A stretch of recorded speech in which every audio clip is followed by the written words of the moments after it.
What's good, everybody? It's your boy Server Error 405, along with the demented one himself, Joe Wolfgang. That's right, because we are going to heel turn again because the Judgment Day is only going to hold the faces with my man down there below. It's the Dirty Dre, the Dirty Dre, flexing it out like that. But I'm actually going to go with the guy who I think is probably the smartest in the room right now between the four of us. Knowing his Michael. knowledge is second to none. The man is not like that, but his beard is buns. That is the master DJ. That's a great heel turn. That was a good heel turn. I like that one. That's great. Welcome back, Dre. Dr. Dre, DJ, whatever the fuck you going by today. I didn't mean to rhyme that at the You call end. me a smooth. Anyways. Yeah, you can call me multiple names. That was a doctor. That was AJ. You can call me the smooth operator this time. Okay, smooth operator. Okay, so we're gonna keep it real simple today. We're gonna talk a little bit about AEW versus WWE. There's a lot of different angles we could go into, but let's just start off with this. Which company right now is moving in the right direction? And we'll start off with DJ, the smartest guy in the room right now. Okay, so obviously, of course, I think I said maybe a few days ago, or maybe a few weeks ago in the podcast.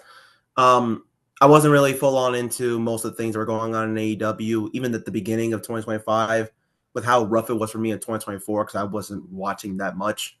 I will say, I think it was Build Us Double or Nothing. They started to get on the right track.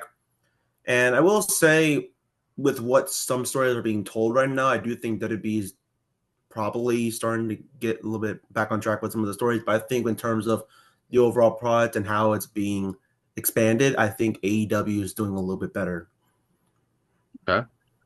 And just in like when you watch the programming, like does it feel like it's a better, like let's just say Dynamite, like the weekly programming? Do you feel like when you watch Dynamite, you feel like, oh, it's better than Raw, SmackDown, and NXT? I don't know if I'd say NXT personally because that's when I'm watching it. I mostly just sometimes get bored watching Dynamite. I don't watch Collision at all, so I don't really pay Yeah, attention to same. anything that goes on there. But I will say Dynamite in 2025 is definitely better than what it was in 2023 and 2024 because after All In, the late end of 2023, most people can blame CM Punk for how everything went downhill for AEW. But honestly, I blame creative because creatively by the late half of 2023 was awful. Okay. Dirty And Dre. even 2024. So I believe that it's clear cut that WWE is moving in a way better direction than AEW is. Not even just off the views. I'm talking about the deals that they're making outside of this shit, like the fucking production deals and everything that they're doing with ESPN now. Dude, like they're making so much money. The ad revenue is it's insane because me and DJ actually were talking about this earlier in a VC, where DJ's tired of seeing so many ads when it's only 5 matches.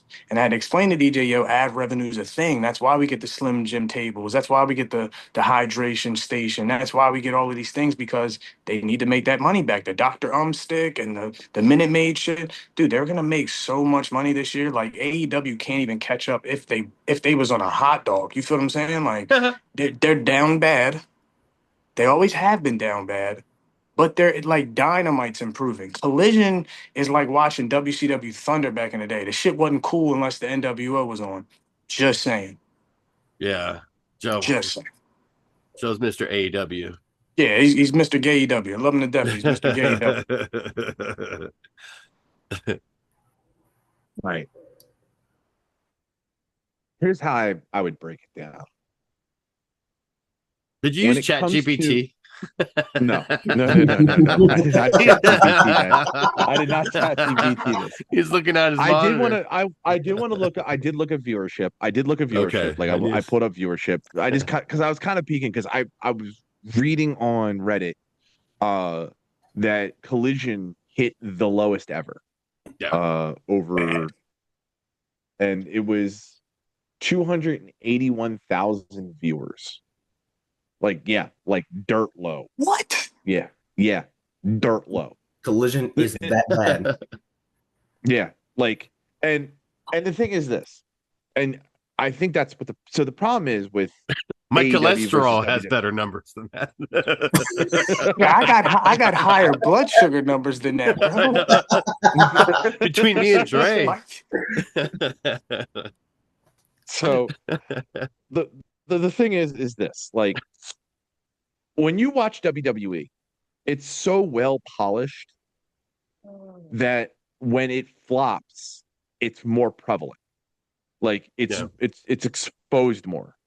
You know, let's go back to watch the Tiffy Stratton Charlotte Flair botch. Yeah. You know, it becomes very prevalent like when you have a botched polished thing because but then you can bounce back from that, like the Logan Paul John Cena uh, set. Now you notice what I'm talking about versus if I was to talk about WW or AEW, I would talk about matches because when you watch AEW, you're not watching it for the segments. You're No. watching it for the matches. You're watching for the we're watching it for the peeps, baby. We're watching Christian and Edge do their final run finally as a tag team.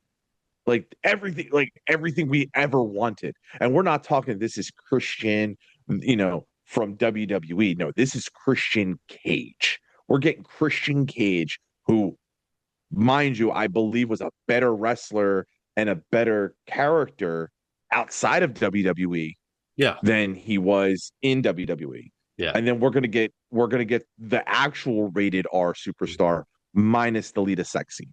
So like we're gonna get the very best polished version tag team this is gonna become against some of the better tag teams that are out there. I believe that AEW's got a better tag team division overall. I do believe It's tough. you have FTR.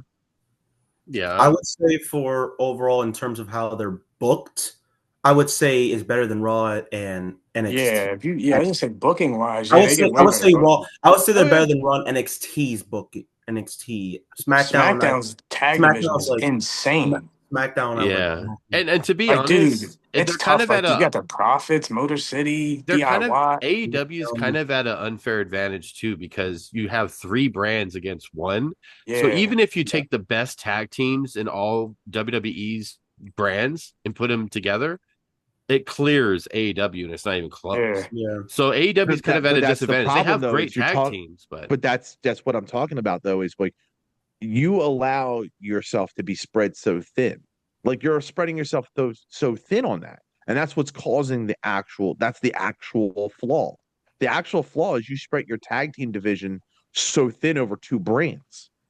That's the whole thing. Like if they were smart, they would have one tag team division and then just they're allowed to jump brands no matter what. That would be the better viewing ship because then you could have the Street Profits and the Motor City Machine Guns on Raw getting you more views versus, the Viking Warriors or the Wyatt Six. You have this setup now where it's like you only get Wyatt Six over here who are the tag team champions, and then you're just watching whatever over here. Now I get NXT is a whole separate brand because they have their own separate tag division, Yeah. But like you said, and I would say personally, the tag division in NXT is probably booked better than Raw. I would say it's the second one. I would go SmackDown, NXT, Raw when it comes to them tag team bookings. yeah. And like fair. you just said, over the three, that's spread thin versus just one solid brand doing it very well with nothing filling it in but actual action.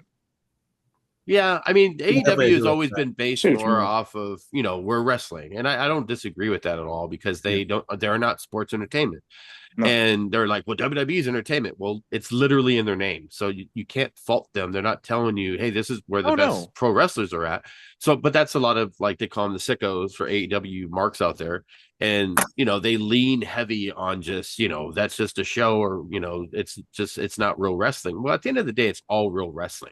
It's if you are just worried about antics, I mean, look, Young Bucks came out to their original fucking Mbop song that was at hilarious. Forbidden Door. and a lot of people didn't know that was like one of the first songs or whatever, like when they first came out. But it's like they do silly shit too. It's wrestling, it's circus, it's a carnival. It's been like that for fucking decades. So AEW is not reinventing the wheel when it comes to like this is pro wrestling. But if it mattered they're more, they're PT Barnum. This is all is of it PT. is, yeah, all of it is. But no, what I'm saying though is if you're talking like circuses, we're talking like circuses, we're talking like they're Ringling Brothers, and then you have AEW, who is the Three Brothers, where you might have the clown fall off the tightrope one time. Right. Some of the rides outside may break down on you, or someone might fucking get hurt. You know? You get to ride an elephant at Ringling Brothers. You might get stuck upside down on the ring of death.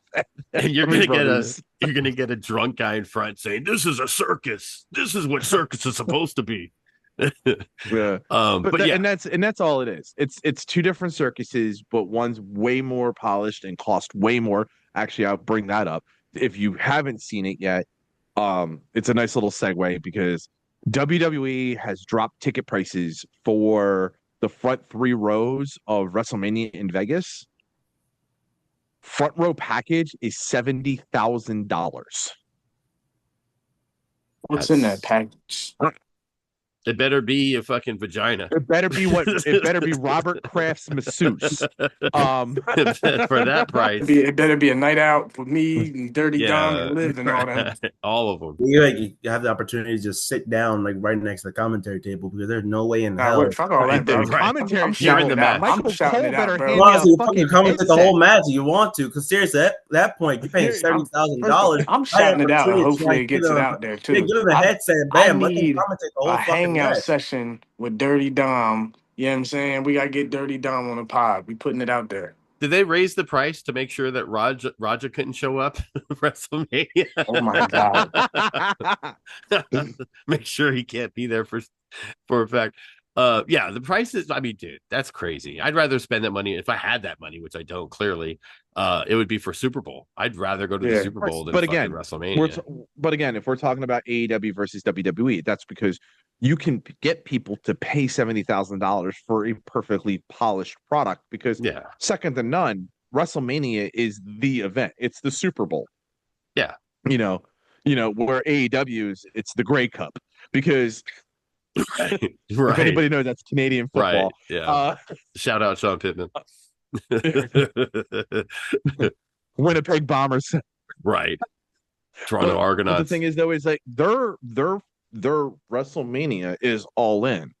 Yeah. The front row seat at All In didn't go past $6,000.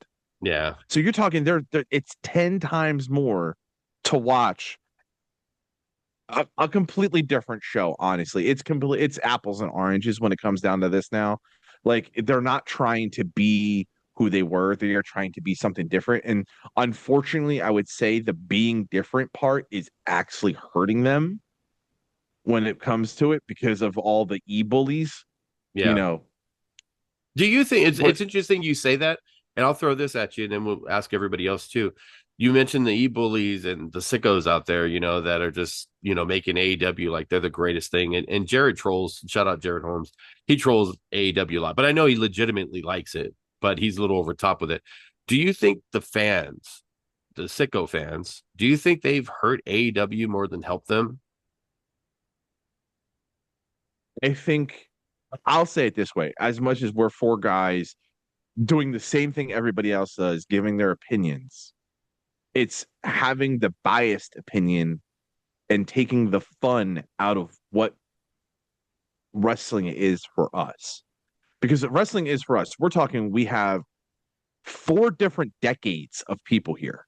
When you honestly think about it, there's 4 decades difference in all of us here, right? Yeah. We've all seen wrestling at 4 different times, but the one thing it was is we were all once kids watching it and knowing that it's bigger and it's bigger than life. You can suspend disbelief and people just want it to be too real. And that's not what it's about. And I think that's what those people who just want it to be so real, I think they're the ones that ruin the product, no matter if it's WWE or AEW.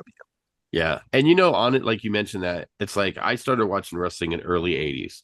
So I watched it from being where they never broke kayfabe. If they went on like late night talk shows, they were the character the entire time.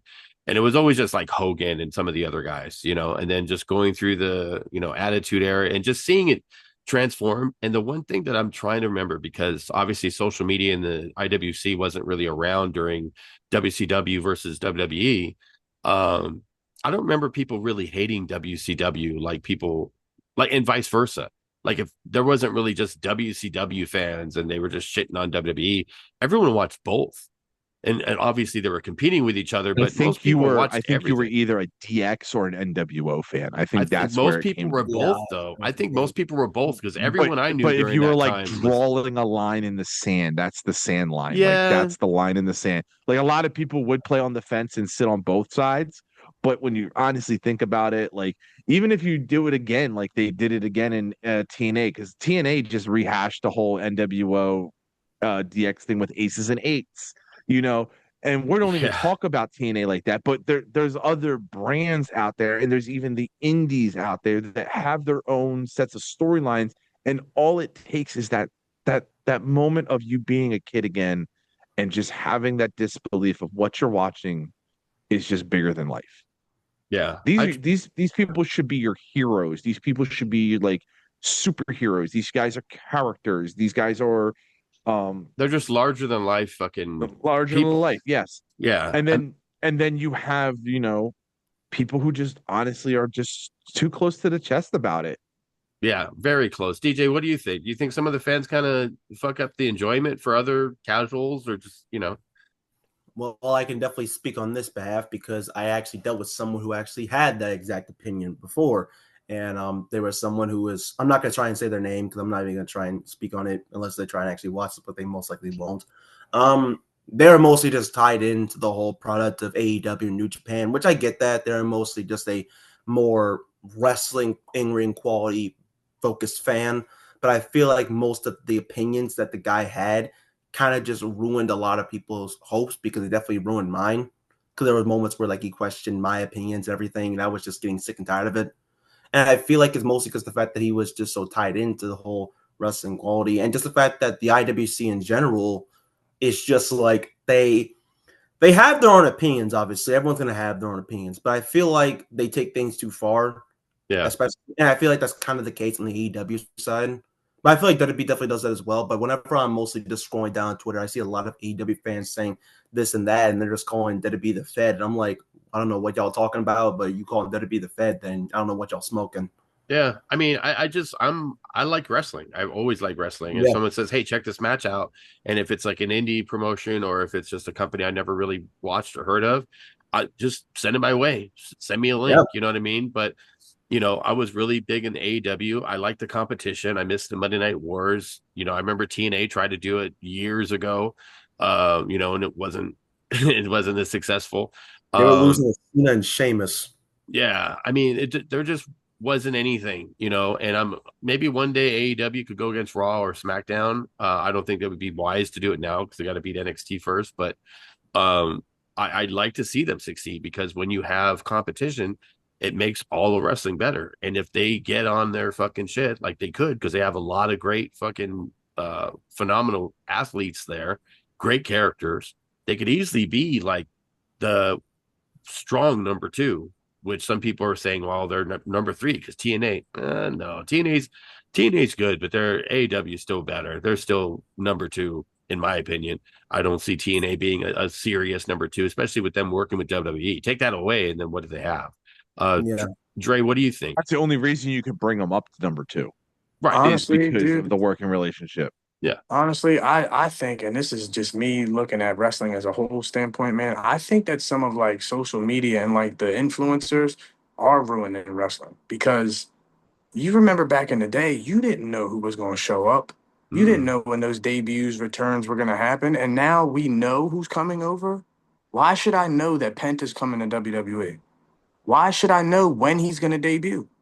Why should I know when he's going to return from injury? You're literally ruining kayfabe. Now we got to see these guys out in the public light, and the art of kayfabe is gone now. Like it's gone completely. So Penta can be his real personality in an interview. Cody Rhodes doesn't have to be the American Nightmare in an interview. Seth Rollins doesn't have to be. They literally can play themselves in an Yeah, interview now, where back then it was frowned upon. When Piper did it on that one late night show showing his steel hip and shit, I it remember. was frowned upon. Like that was Politically you correct. could never do shit like that. But now it's perfectly fine in this world. Now we're letting it all out. Now we're not keeping the secrets anymore. And I think that's ruining the surprises and the surprising element of what a show is. We shouldn't know who's coming. I shouldn't know that fucking Roman Reigns is just gonna pop back up. I shouldn't get those rumors early in the morning. Right before. Before Dave Meltzer was like a big AEW show and just basically shits on WWE now. He had his newsletters that were legit news. And it was Yeah. probably around like the Attitude Era when they would have those newsletters come out. And you can even go on like message boards, like AOL message boards way back in the day. And that was kind of like the early stages of like, hey, such and such is supposed to show up, such and such's contract is going to expire, Hitman might be going to WCW. Like around that time is when it first started. Before that, there was nothing. People would just Right. show up. Like no one knew Ric Flair was going to go to fucking WWF with the fucking big With gold the belt. WCW Yeah. big gold, like With the come big on. gold, and then there was a whole, he had his whole legal situation with them, and they blurred it. And a lot of people didn't know Yeah, why was it Alondra- blurred. What belt is When they that? had Alondra Blaze show up in WCW. Yeah. Her- Putting Yeah, in you the see what I'm trash. saying? Yeah, no one knew. So it's like it's changed. And I do like the element surprise. And the first one that I can think of off the top that was a surprise, it was a few years ago when Aleister Black showed up in AEW because everyone didn't think he could go anywhere when he left WWE, and he popped Yeah, up. there was too many trailers. There was too many promo trailers that they were leading up with that whole like him in the institution and jail cells thing. Like that him and Buddy Murphy were doing stuff like that. There was too many. No, of that them. You was- wouldn't get that back. Yeah, I mean, when he showed up, no one knew. Everyone, the whole internet community, IWC was just, surprised Well, when he they first thought debuted. it was going to be so. Well, the thing was is he was doing those bumpers and all. He didn't those do things, and anything. there- He showed up. He didn't do anything. No, This there was this after he whole- showed up. No. He was with WWE, and he got released. So they thought his contract he had like a 90-day or something, and He then did No, not. he only had did not. 30 because he. I know, he but at only the had time, 30 no one days knew because that. he was under an NXT contract. Right. But at the time, no one knew that. Is what I'm saying. That's what No. it was. The episode. Okay, we're gonna have to fact check it, unless it was. No. fucking- You're right with that. You're right with that. That's what I'm saying. You're right with that statement. But what Right. I'm saying though is they knew he was coming. It's not. It wasn't. They didn't know. It wasn't the when he didn't know. It was. We knew where. It wasn't the when we were surprised about. The surprise was when. That's when what I'm he saying. showed up. Yeah, no, but we knew he was headed to AEW. Because he was doing these like insane asylum bumper trailers and stuff like that were fucking dope. They were dope as shit when they were coming out. And because I remember them vividly because like I was in love with them. I was like, this is going to be an Aleister Black that I fucking want. And then all of a sudden it was Malachi Black. We all thought it wasn't even going to be Malachi Black. We thought it was going to be his original indie wrestler name. Tommy Young. Tommy End. Yeah. So Which but, I like like, better, but- actually. I like Tommy End better. I don't know why. I don't know. So, but here, the thing is, I'm going to top back on what you said earlier. Like you're talking about how kayfabe is like blurred itself into real life. Like we know for a fact that like we know Seth Rollins and Becky Lynch are married, but that's Yeah. not Seth Rollins and Becky Lynch being married. No, that's Kobe Lopez and Rebecca Quinn. They're Right. the married couple, not Becky Lynch and Seth. So like Well, they talk that's about it where- on On programming now. Yeah, they on talk about it. screens. Yeah. She mentions it all the time. I have a very handsome. Yeah, I have a hot husband. Yeah, she says it That's all the the time. point. Yeah. The point is that, but the thing is that she's not married to Seth Rollins. She's married to Kobe Lopez. But We she's Yeah, married but to they're- both but great they're- but storyline. It's blurring. It's that line is They blurring both because are they the know same. that they know who they are. Right. They both say that they acknowledge Oh, that yeah, they're yeah. together.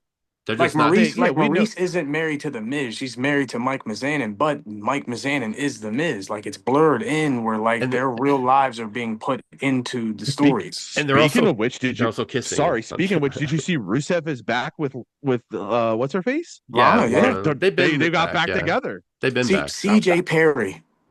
CJ Perry, yeah, got back with Rusev So we- Miro. So we got 9 minutes left, and I let me throw this out here because we're talking about, the couples and all that.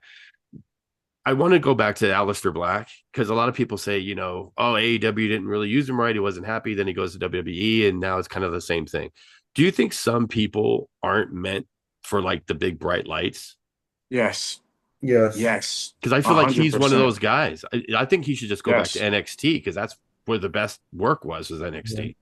I will say, like for me specifically, obviously, just watching Aleister Black's run, probably was on the main roster. We all know he didn't really do well when Vince was running it. Even though he had a bunch of victories, they had no creative control for him because they no creative plan because they mostly just put him against guys that were mostly just squash matches. And even if they put him in like a thing with Cesaro or Buddy Murphy, it didn't lead to anything. And I would just say, like NXT, like they easily able to give him an amazing presentation with his entrance, great theme song, and even give him like good feuds. Like the feud he had with Velveteen Dream, that shouldn't have worked at all, but it absolutely did, and it led to an amazing match at Takeover War Games.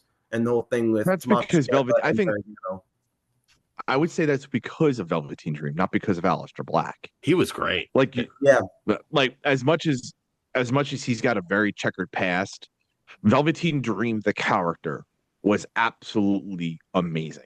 Yeah. So like where it comes down to is it's the booking. It comes down to the booking. And that's why we're called Guerrilla Booking. Because I think like the four of us could probably do what we want to do best and book our favorite person or book somebody like that. I think like the Aleister Black character is just too hard to book. Yeah. Yeah.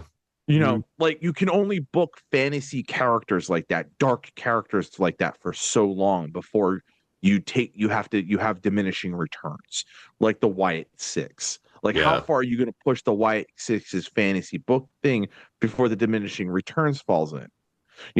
The same thing happened with The Undertaker. The same thing happened with Bray Wyatt. The same thing happens with, that's why I do believe a lot of the kayfabe stuff gets too blurred nowadays, because then it doesn't hurt your character when you do lose. But let's just say the fact is that the biggest kayfabe shock of 2025 was Seth Rollins. Seth Rollins crutch drop, was the crutch drop. Like that right there. Because we all thought greatest cash in ever right there. It was probably the greatest cash. No, yeah, it was definitely the greatest cash in. You know who I'm afraid? Like, I really want this person to be called up, but I'm afraid of how he's going to be booked. Oba. I'm concerned. No. I feel like I don't want him called up there because I don't think they have at some point he's going to. But I'm saying but he doesn't have a spot up there. It's going to be rough. Well, no, it's the same thing. That's kind of my thing. Yeah, it's kind of my thing. He's mellow. It's kind of my thing specifically because, like, as badly as I wanted Javon to win that NXT title, I can understand why a lot of people have Oba at least keep the championship. Yeah. Because without Oba, I mean, sure, you have some decent of talent in the men's division, but the problem is with NXT specifically, and it's always been a main kryptonite so far since they lost guys like Braun, Mello, and Ilya, is that their men's division isn't stacked enough to fully be like main events in these shows unless you have some big talent. Like, that's the reason why Oba and Javon had that big match at Heatwave. But if you take them out of the occasion, who do you have left? I mean, you got Ethan, you have Ricky, and you have other stars that are being built up, like Miles Bourne, Tavion Heights, and all them. But it's not as stacked as it used to be. No. By the way, since you mentioned Jasper Evans, since you mentioned Evan, that's with Troy too. Since you mentioned Evan, for people who don't know, he's deaf. So I think it's the sickest thing to have him in a blindfold match or whatever. What is this? He's got a blindfold match coming up. So this man who it just happened. It just happened. I just saw that match. Don't spoil it. Don't spoil it. I'm not spoiling it. I'm gonna watch it when we get done. But you're gonna get a good laugh out of it. That's what I'm saying. When I heard when the match was announced, I'm like, wait a minute, this man is deaf, and they're gonna fucking make sure he can't see either. Like, just kick him in the nuts and just call it a day. It's fucked up, bro. That's fucked up. I just had to throw that out there. That's supposed. When you talk about booking, that's a fucking most fucked up booking, and I can't wait to see it. The way DJ's laughing, I'm really excited about it. I mean, that's like putting what's his name, Zach Gowen, in an ass kicking contest. Right? He probably went. He was great. I love that guy. That guy was cool. I love Zach Gowen. Yeah, that's why. Remember, I think it was the very first episode of Gorilla booking. You got to talk about him getting infected. Oh my Call god, up. dude, Getting his ass kicked by Brock we spent Lesnar. most of the show talking about Zach Allen, how cool he was. Yeah, so we got 4 minutes left. Dre, what are your favorite things? Do you really watch a lot of AEW? No, I absolutely hate AEW. I haven't. Jesus. I'm be honest with you. The last AEW show I've ever watched, and this is fucked up, was the night that Adam Cole and Bryan Danielson debuted in AEW. That was the last time I watched it. That is God fucking crazy. damn. Okay, Wow. That's the last good thing I've seen happen in AEW. No, besides you besides watched Tony Storm. AEW at my house. When? Oh no, that was SummerSlam. You watched at my Yeah, I house. was gonna Never say we mind. watched it. I say no, I was sir. no. I had my buddy over for All In. Yeah, So- I just can't get into like how they can't tell a story longer than like a month. It drives me nuts. I need something I can be laughing at. I need something I could be sad about. You know what I'm saying? Like give me Real some type glass. of entertainment. I mean, me specifically, like you can definitely tell a good quality when it comes to long storytelling and like short storytelling. Like they obviously have been able to do it with certain stories, like Hangman Page's journey to the world title, or you could say with Tony Storm, Mariah May, which I widely consider probably one of the greatest women's rivalries of all time. And I do agree to an extent with some of the short storylines, but at the same time, I think having it be short at least can be better than just having it be stretched out for far too long. I Yeah. feel that, but like I feel like somewhere in the middle where it's got to be like a little long, but not too long either. Because like dude, you're not reeling me in on anything. Like nobody's reeled me in on any stories that are happening. Like Tony Storm is probably the greatest thing in AEW right now, and that's the only thing I've seen. It's just her. I just see clips of Tony Storm, and that's the only thing I see about AEW. Absolutely. Right. So we got about 2 minutes left. So I have one quick rapid fire question for all you guys. Jericho's contract's ending at the end of the year. A lot of people are saying he might show up for WWE at the Rumble and then potentially get a Hall of Fame induction. Do you guys believe that'll happen? Yes or no? With under 2 minutes left. Any of you guys? Please, just for the love of God, just have him for the Hall of Fame induction. I do not want to see a guy that's in his 50s that looks like he just wants to try and sit down, be his uncle, wrestle at all. Because seriously, he has a fucking beer gut, and I don't want to see it. I'll be honest with you. I'd love to see him come back at the Hall of Fame and everything, but I'd love to see him come back as like either like an announcer or like a general manager of some sort because he's got a peaceable character where he can do that type of work. I just don't want to see him in a ring anymore. He looks disgusting. Joe, minute and a half. You're missing it. You're missing over 70,000 people singing Judas. That's what you're thinking. That's where you're screwing up. I don't think he'd use it. I don't think he'd use it. Oh yeah, I think you would. I think Walls. It's going to be Walls. I feel like you'd have Walls the would be Jericho perfect, countdown noise. You'd have the countdown noise, and you hit him with Judas. That whole crowd would blow the fuck up. He gets his 5 minutes in the sun. Boom. He gets rolled off. Sails into the sunset. I think it's perfect for him. That's a great thing. Thank you again, DJ, for being a part of it. We love having you here, like always. Make sure you guys follow us on Twitter and also Instagram. Look at the podcast. Check out all the other shows here on Look at the Podcast YouTube channel. And don't forget to like, sub, comment. We appreciate you guys. Enjoy the rest of your day. We'll talk to y'all soon.